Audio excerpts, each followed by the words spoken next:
عن جديد نهاركم سعيد كل مستمعينا عبر الموجة 103.5 وأكيد كل اللي عم يتابعونا عبر صفحتنا على الفيسبوك عبر البث المباشر بوير عربي. رجعنا لنكمل بفقرات عطر الصباح، وصلنا عند فقرتنا الحوارية. الفقرة الحوارية اللي اليوم رح نحكي فيها عن مهرجان آلة البزق الذي سيقام بنسخته 11 في 13 من أذار مارس الجاري في العاصمة دمشق، وذلك بإشراف الكاتب والصحفي الكردي إدريس مراد.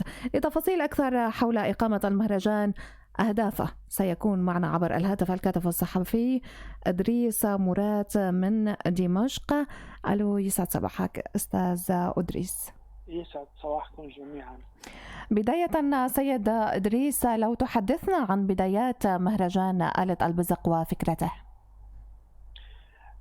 بداية مهرجان آلة البزق بدأت 2010، يعني ما قبل الحرب على سوريا. حقيقة الفكرة أتت باعتباري أنا صحفي ومتخصص في مجال الموسيقى.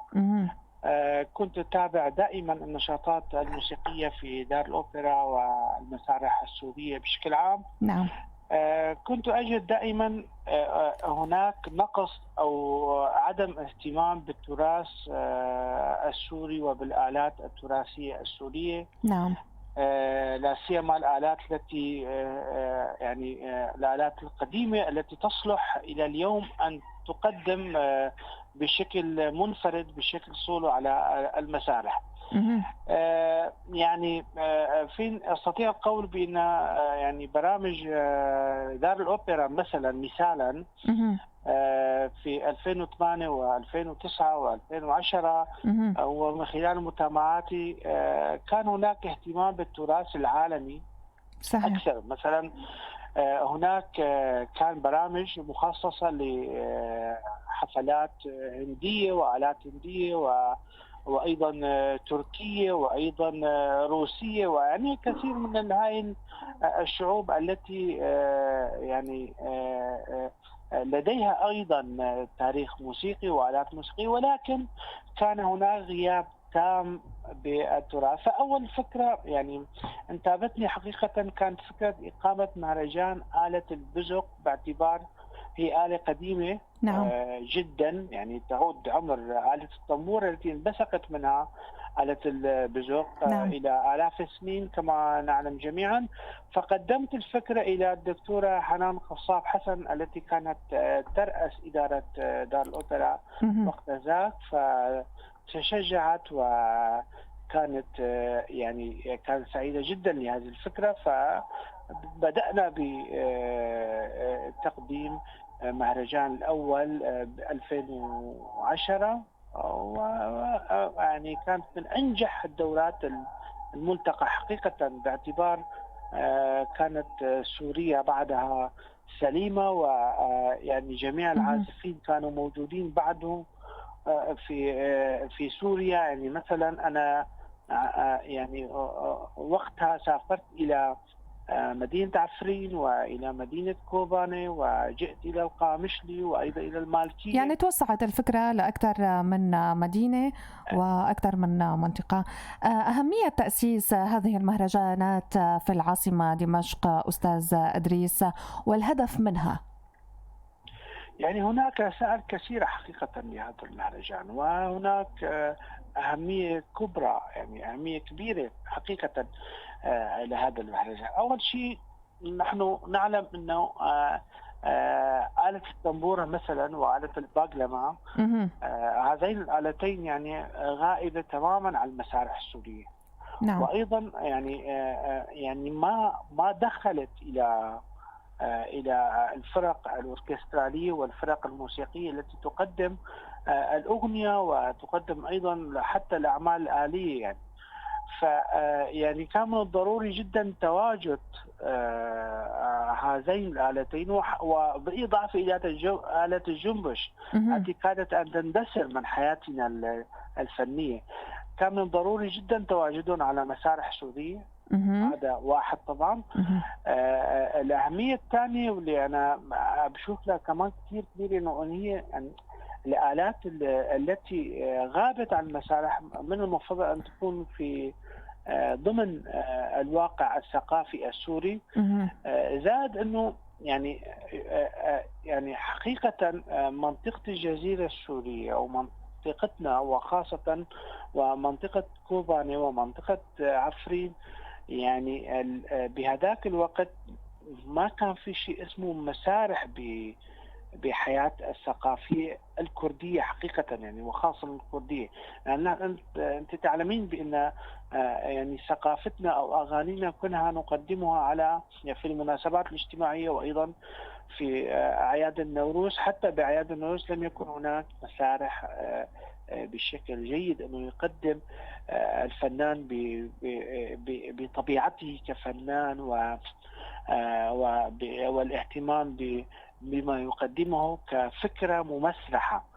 فكان كمان يعني تواجدت هذه الآلات على المسارح بدمشق، وخاصة مسرح الأوبرا التي يعني هذا المسرح اللي بيحلم كثير من الفنانين الصعود إليه حقيقة.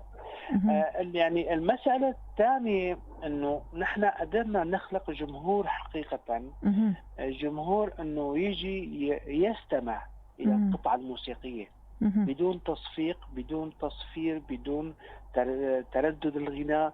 يعني تخيل أنه صحيح. أنه الجمهور يعني يجلس لينتهي القطعة الموسيقية ومن ثم يصفق للفنان. فهي مسألة كمان أيضا ضرورية جدا حقيقة. يعني ففي هناك عدة مسائل. الفكرة الأساسية الأخرى أنه نحن بنعرف أنه ألحاننا وخاصة ألحان منطقة الجزيرة وألحان كردية تعرضت للكثير من السرقات والكثير من يعني هناك ناس قدموا هذه الألحان ونسبت إلى نفسها. صحيح. عندما يتواجد مثلا سعيد يوسف على المسرح في دمشق ويؤرشف أغانيه وألحانه، وأيضا صلاح أوسي، وأيضا رح نتكلم عن هذا الموضوع بشكل إلى التراث. أستاذ أدريس، هذه المسائل تؤرشف وتؤكد أنه هذه الآلات أو هذه الألحان منسوبة يعني قومية معينة أو شعب معين أو يعني منطقة معينة. نعم. من هي الجهة الراعية في المهرجان؟ دائما وابدا وزارة الثقافة السورية طبعا. يعني أنا يعني نحن وصلنا اليوم إلى يعني الدورة 11 يعني 11. يعني مرقت على مهرجان البزق حوالي 5 أو 6 وزراء حقيقة، وزراء ثقافة. جميعهم كانوا متشجعين للفكرة، وخاصة الدكتورة لبانة مشوح الوزيرة الحالية هي تعشق التراث وتهتم جيدا بالتراث، ولذلك هي تهتم بمشاريع أيضا. يعني بأكثر من مناسبة شجعتني وشدت على ايدي انه المشروع التي تعمل عليه هو الحفاظ على التراث السوري بشكل عام، يعني له رسائل مهمه، ومن المفترض ان يعني دائما تكون يعني الجهه الراعيه هي الوزاره. نعم، وزارة مديرية المسارح والموسيقى. تحضيراتكم للسنة أو للنسخة 11 من المهرجان وعدد المشاركين فيها؟ يعني عدد المشاركين يصل إلى 50 عازف تقريبا هذا العام على مدى 4 أيام. طبعا 50 عازف ما بين عازفين أساسيين وعازفين مرافقين. يعني نعم. نحن نقدم آلة البزق أو الطنبورة والواقلمة بشكلها الإفرادي، ولكن مع كل يوم هناك يعني كل أمسية من هذه الأمسيات هناك آلة البزق معها بعض الآلات المرافقة لنبتعد قليلا عن الملل. نحن نعلم أنه يعني آلة وحيدة على المسرح يعني بيكون فيها قليل من الملل حقيقة للجمهور. يعني ما بيشد، يعني لحنين 3 بعدين يعني يحس الجمهور بالملل. فهناك مثلا كل يوم أمسية فيك تعتبر نصف ساعة الأخيرة لآلة البزق وآلات مرافقة، يعني ألحان موزعة بين عدة آلات. فلدينا هذا العام 50 عازف يعني مع العازفين المنفردين وعازفين مرافقين. على مدى 4 أيام على مسرح أبي خليل القباني. طبعا هذا من أهم المسارح في دمشق وأقدم مسارح دمشق، يعني راح يكون أقدم آلة في المنطقة على أقدم مسرح في دمشق. حبذا لو ندخل بتفاصيل أكثر بأقسام المهرجان. هل هو فقط لآلة البزق، وما هي النشاطات الأخرى في هذا المهرجان؟ يعني المهرجان هو اسمه مهرجان آلة البزق والعائلة.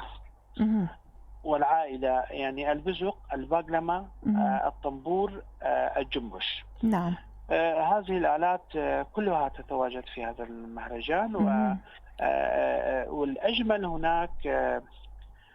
هناك يعني اختلاف في أساليب العزف. يعني نحن نعلم أنه آلة البزق لها انتشار واسع في سوريا، وخاصة بعد مهرجان، يعني بعد ما صار عمر المهرجان 11 عام صار عندنا أطفال، يعني صار في تشجيع لكثير من الأطفال وكثير من المحافظات أنه يتعلموا أطفالهم على آلة البزق. فنحن مثلا عندنا عازفين من طرطوس، عندنا عازفين من لاذقية وسويداء ودرعا، بالإضافة إلى نحن نعلم أنه أكثر المناطق التي تتعامل مع هذه الآلة هي منطقة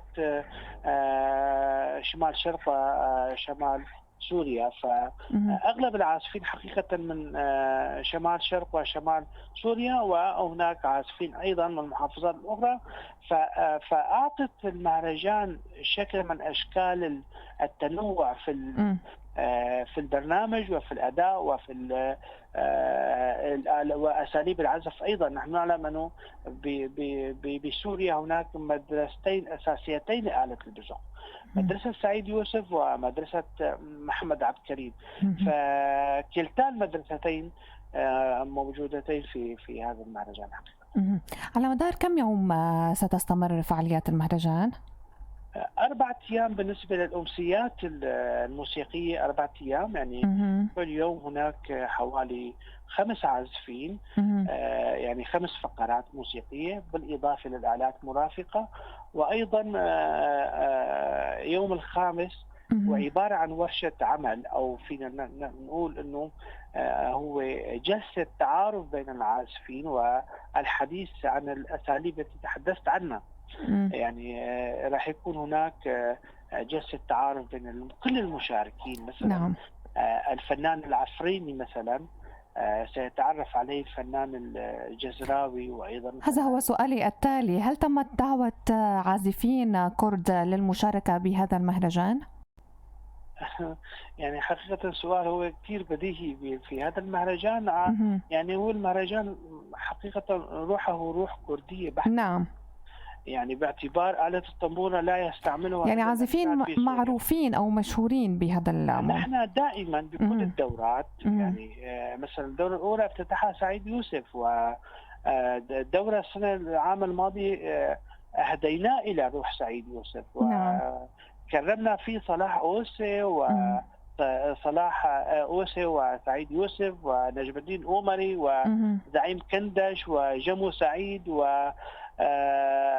أكرم نازي سنة. طبعا هناك أيضا معنا الفنان الكبير، يعني هذا الشخص الوحيد اللي عم يعزف على آلة الطنبور الكردية الأساسية التي تعزف على الأصابع، هي الأستاذ أكرم نازي أيضا مشاركنا هذا العام، بالإضافة إلى الأستاذ جمو سعيد ونزير كرداغي وهوشان قوسي وآلان مراد حقيقة عازفين يعني محمود قرداهولي وشكري شوباري والكثير من العازفين. أنا حقيقة عندما أكون على بس مباشر أنسى الأسامي وسأكتفي بهؤلاء بس، ولكن هناك أكثر من 20 عازف كردي معنا هذا العام. تكرمت وقلت أستاذ إدريس أنكم كرمتم من فنانين كرد وسوريين ومنهم أمير البزق، سعيد يوسف، الفنان الراحل أيضا صلاح أوسي وغيرهم خلال هذه المهرجانات. هل بالنسبة لهذا العام سيتم تكريم مثلا فنانين عازفين آخرين من روجافا أو في المهجر؟ حقيقة أنا المهجر في صعوبة جدا. أنا في عندي بكل مشاريعي التي أعمل عليه أكرم دائما فنانين سوريين بشكل عام.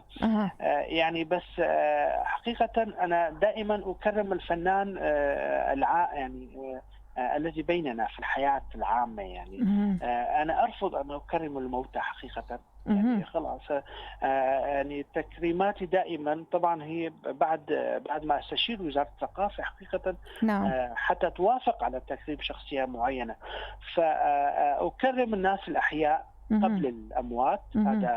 هذا نظريتي في الحياة. نعم. فهذا العام يعني خلال 11 عام يعني ما ضل عازف إلا وكرمته. أي شخص يعني يستاهل التكريم حقيقة كرمناه. اليوم بهي النسخة في تكريم لفنانين؟ هناك شهادات تقدير وشكر للجميع المشاركين. وخاصة المشاركين الشباب. فمثلا هناك 6 مشاركين من منطقة عفرين، هن يعني الذين لم يعدوا من العمر 18 عام، هن عازفين ماهرين جدا. نعم. وهو شكل من أشكال التشجيع لهم.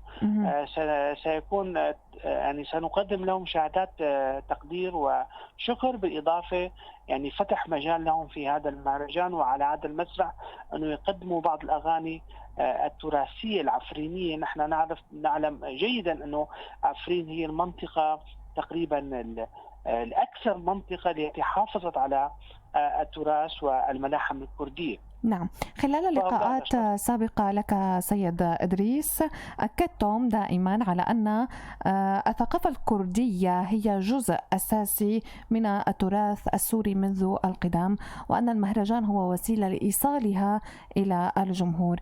برأيكم هل كان للمهرجان دور واضح في إيصال الفلكلور الكردي وثقافته إلى الجماهير الحاضرة في المهرجان؟ طبعا بشكل اكيد. مثلا يعني هناك هلا بعد 11 سنه نعم. الكثير من العازفين مثلا في الدوره السابقه في العام الماضي اتى عازف من حمص. نحن نعلم انه حمص هي مدرسه محمد عبد الكريم. نعم. البزق الراحل. يعني عزف اكثر من لحن كردي. يعني هو الرجل من مصياف وعزف أكثر من لحن كردي. وأيضا أتى عازف من اللاذقية فعل كذلك الأمر يعني تماما. يعني حقيقة لما بيصير أو يصبح هذا المزج ما بين العازفين وبين الثقافات السورية، الكل يتأثر بالكل حقيقة. يعني يعني عندما نأتي خلينا هوشنج حبش مثلا هو أهم عازف بزوق بين الشباب في هذه المرحلة حقيقة، ويعزف معه 4 عازفين من محافظات أخرى. هذا التراث. إذن يعني نحن عرفنا 4 عازفين على ثقافة كانت غائبة عمليا عن المسارح السورية.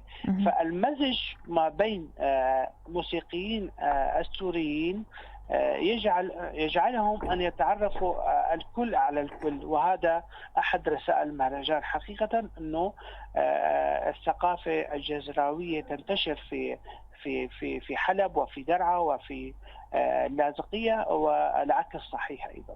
بعد مرور قرابة 10 أعوام، أو قبل ما كمل سؤالي أستاذ إدريس، لو بس شوي عم يطلبوا من الكنترول أنك تعلي صوتك لو سمحت. نعم.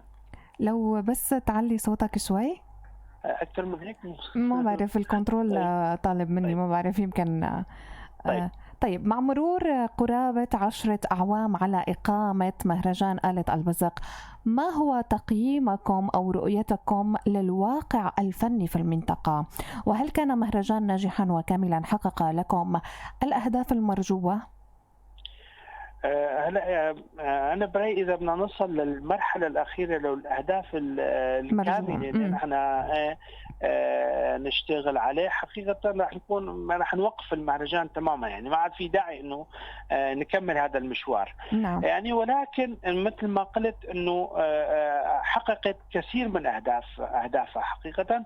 اولا هو يعني مع تعريف الجمهور الدمشقي والسوري على هذه الآلات التي كانت غائبة تماما عن مسارح دمشق، زاد إضافة إلى تعريف الجمهور على ألحان كانت غائبة أيضا عن المسارح وإذاعات والإعلام السوري بشكل عام، إضافة إلى خلق فنان يستطيع أن يقدم على المسرح، يتعرف على ثقافة المسرح، وهذا ضروري جدا للفنان. يعني إلى اليوم هناك الكثير من الفنانين السوريين ليس لديهم ثقافة المسرح. نعم. يعني متى يقف ومتى يقدم وماذا يلبس، حقيقة حتى الزي واللباس، يعني هيئة الفنان المسرحي غير الفنان الذي يقدم في الأعراس وفي المناسبات الاجتماعية. صحيح. فكمان هذا ضروري جدا في لثقافة الفنان. المسألة الثانية خلق جمهور يستطيع استماع إلى آلة الطنبورة بدون تصفيق وبدون تردد، يعني ترديد الغناء مع القطع الموسيقية. نعم. بدون تصفيق مع القطع الموسيقية. إذا خلق فنان ومسرح، زائد خلق جمهور يعرف طقس المسرح، بالإضافة إلى يعني أرشفة وتوثيق وتقديم التراث السوري بشكل عام، وخاصة التراث الغائب كان، ولا سيما يعني التراث الكردي على المسارح السورية، وأيضا تعريف الموسيقيين السوريين. نعم. يعني على بعضهم، يعني حقيقة هذا التعارف وهذا التمازج وهذا الاختلاف العزف كمان، هذه المسائل كلها حققتها حقيقة المهرجان خلال السنوات الماضية. ما هي الصعوبات التي واجهت عملكم خلال الأعوام السابقة؟ صعوبات كثيرة. نعم. أولها الحرب حقيقة، يعني ولذلك أنا كثير يعني مدحت وأثنيت على المهرجان الأول، باعتبار المهرجان الأول كان 2010 والمهرجان الثاني كان 2011 مع بداية الحرب على سوريا. نعم. فيعني 2010 كان من أهم المهرجانات، باعتبار كان كل الموسيقيين السوريين موجودين. يعني أينما أشرت كان هناك عازف بزق، أينما أشرت كان هناك عازف طنبورة. يعني فكان في هناك غنى في البرنامج أكثر حقيقة. وسنوات التالية ما بعد 2011 تعرفين جيدا مسألة الطرقات والتنقل والطيران، كان في هناك مشكلة كبيرة في هذا المجال. يعني في كثير من الدورات كانت تتعاون معي شركة أجنحة الشام لجلب بعض العازفين من قامشلي. لولاها ما كنا استطعنا أن نجلب الكثير من العازفين من هناك، نتيجة أنه الطرقات كانت مغلقة تقريبا. كان فقط الطريق. أما السنوات الأخيرة، هذا العام والعام السابق، طبعا نحن نعرف أنه طريق البر ويعني الباصات والبرمانات صارت تشتغل. فحقيقة يعني هذا المسألة العائق الطرقات انشالت. ولكن هلا كمان يعني هناك عائق آخر، هو مسألة انه وزارة الثقافة مديرية المسارح تسعى وتعطي ما لديها يعني بكل ما استطاعت، ولكن يبقى مسألة التمويل يعني عائق. يعني حتى لو استطعنا هو عائق صغير، ولكن يعني ما زلنا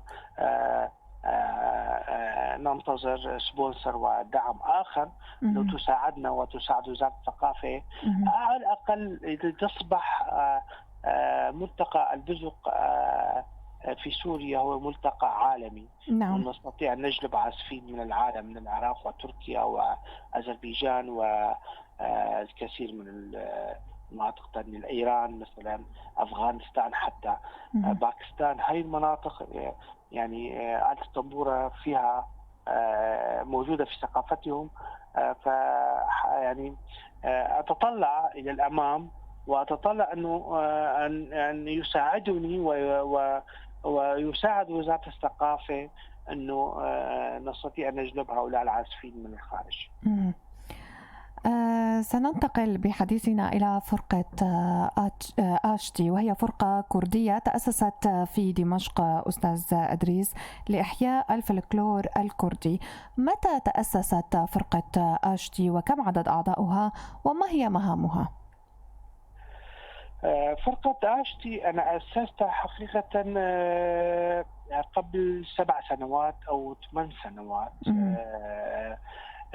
أنا لدي مشروع كبير جدا أقدمه بدمشق منذ 9 سنوات، ألا وهو مهرجان قوس قزح سوريا. نعم. مهرجان قوس قزح سوريا قدمنا أول دورة فيها 2013 على ما أعتقد. كان السبل إلى القامشلي وإلى حلب يعني الطرق كانت مغلقة تقريبا بشكل تام. نعم. فكان من الصعوبة جدا أنه نجلب فرقة كردية إلى دمشق لتكمل القوس قزح السوري. يعني مثلا كان هناك فرقة أرمنية بدمشق، وفرقة شركسية أيضا، وفرق عربية، فحاولت أنه لتكميل هذه الثقافة أو هذه الدائرة في الثقافة السورية. ما كان أمامي إلا تأسيس فرقة كردية وسميتها فرقة آشتي. حقيقة بدأنا من هذه الفكرة لتكميل دائرة الثقافة السورية. فكان أول عرض بدمشق، طبعا كان في هناك كثير من الصعوبات، يعني وخاصة انه بأي عام أستاذ إدريس تأسست؟ 2013 2012 على ما أعتقد.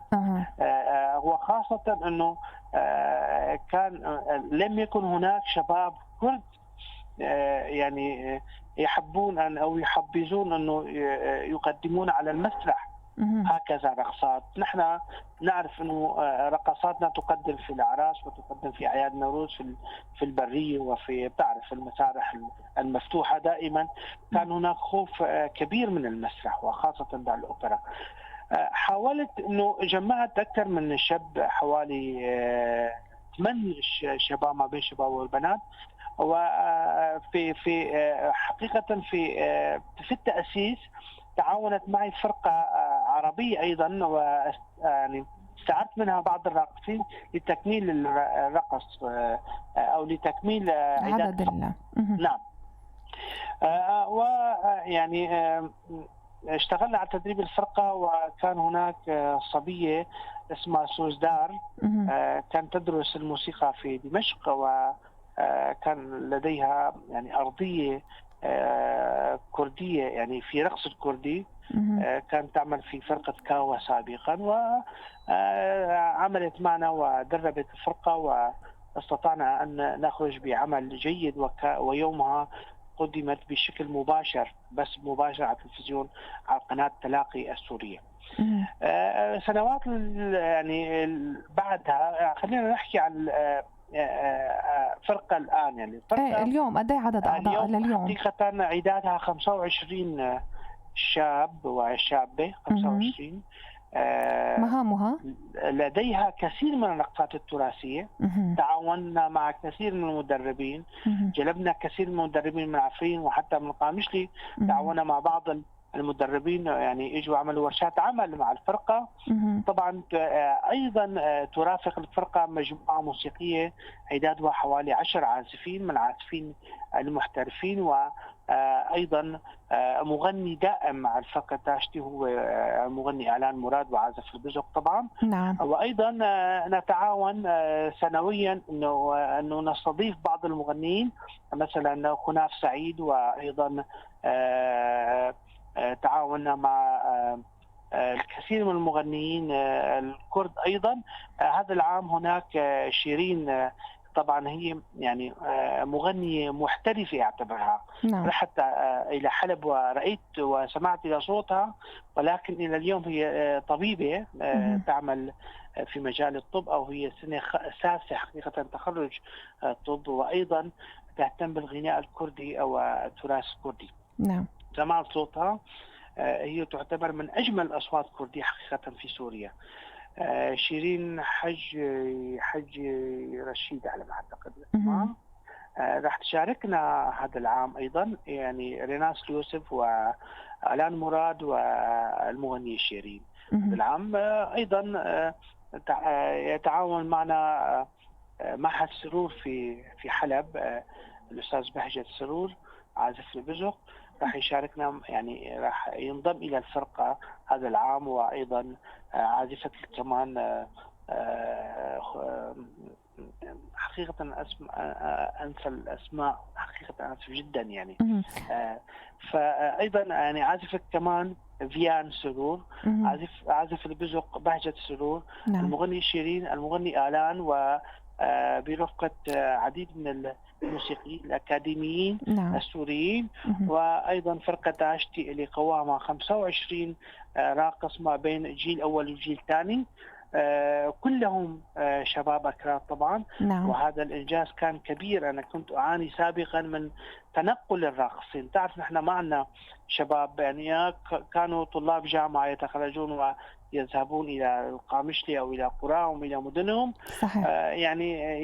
يعني يبقى شاب أو شابة في الفرقة حوالي 5 سنوات ثم تسافر. فكنت أعاني من مسألة عدم الاستقرار للفرقة. صحيح. ولكن من 3 سنوات اعتمدت على الشباب الكرد الساكنين في دمشق، سواء كانوا في المزة أو في دمر أو في حتى بريف دمشق، في ريف دمشق. فهناك يعني 3 سنوات الأخيرة حقيقة الفرقة تطورت بشكل جيد، ونحن نقوم بتدريباتنا الدورية في مجمع دمر الثقافي. طبعا أشكر وزارة الثقافة أيضا التي تمنحني هذه الفرصة، نعم، تعطيني المسرح لتدريب الفرقة.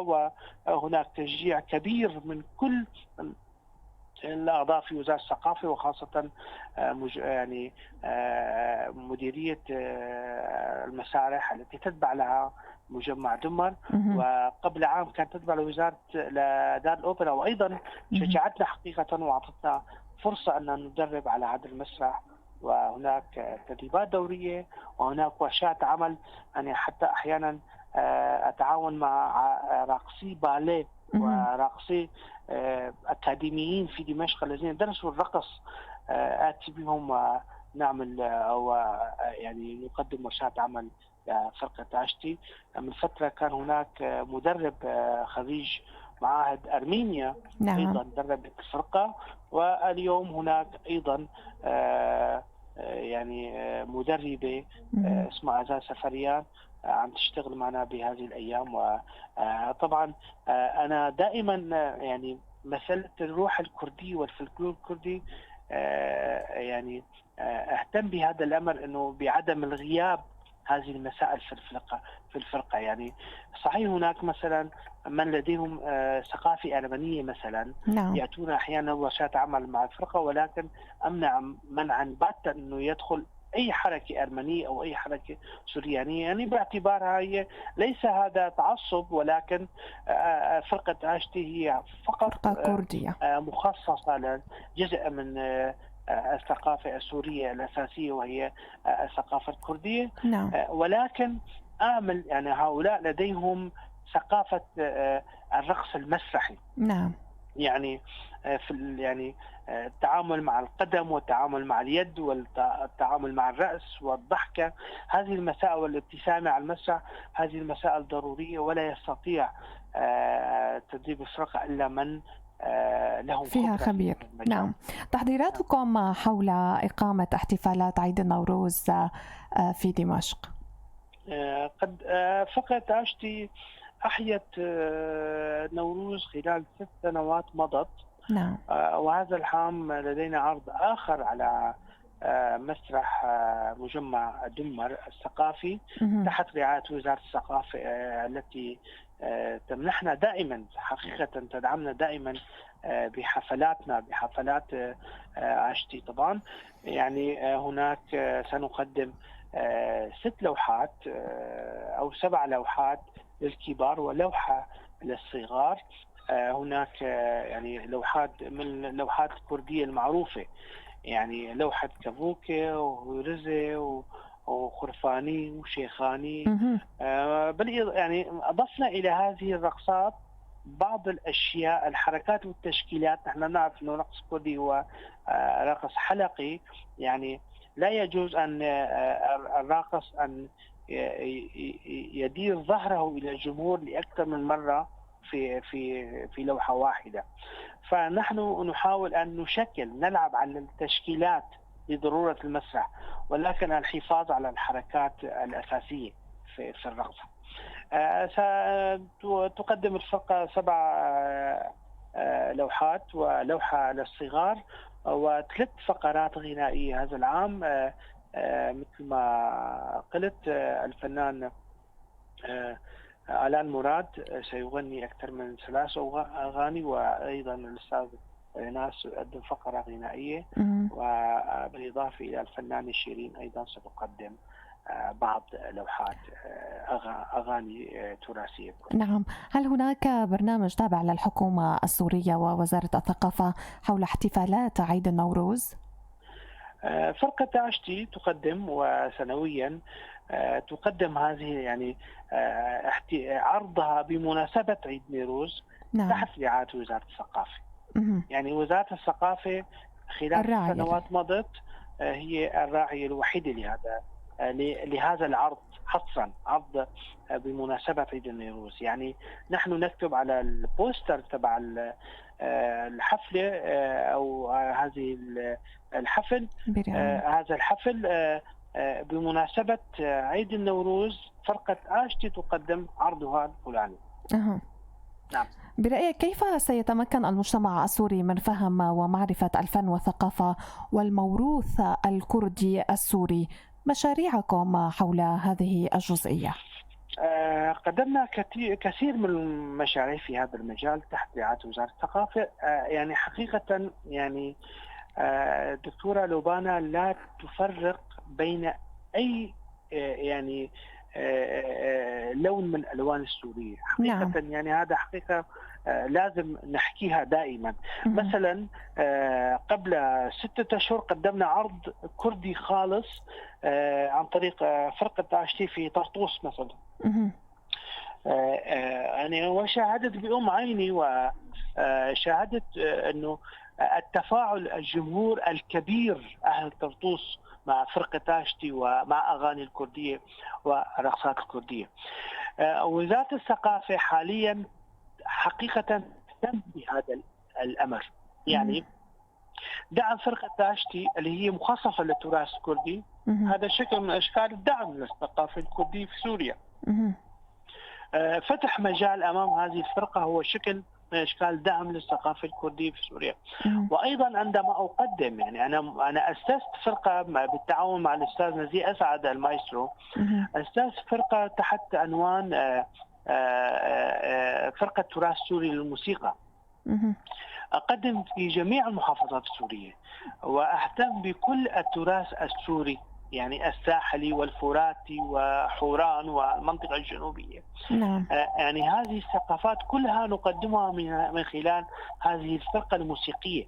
نقدم غناء المناطق الثانية، يعني وتصر دائما وزارة الثقافة بتقديم هذه المسائل في كل المحافظات السورية.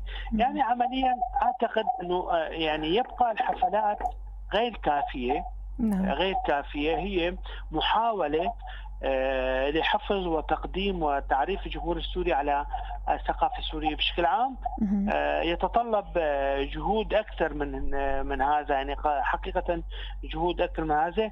يعني يجب تشكيل لجان، ويجب سفر، يعني كيف بدي أقول لك، يعني لازم يكون في لجان يذهبون إلى أبعد منطقة سورية وإلى المناطق السورية لأرشفة وتوثيق الأغاني السورية القديمة والرقصات والزي والمأكولات وكل ما هو متعلق بالتراث والثقافات القديمة. أعتقد من فترة وزارة الثقافة أسست لجنة لهذا للغناء والموسيقى حقيقة بهذا الشأن، وأنا عضو بهذه اللجنة.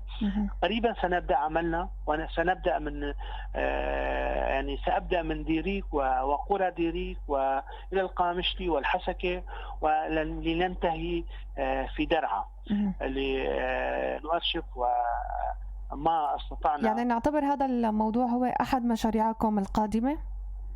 مشاريع وزارة الثقافة حقيقة هي مش يعني أنا جزء صغير من هذا المشروع. ومشاريع أخرى؟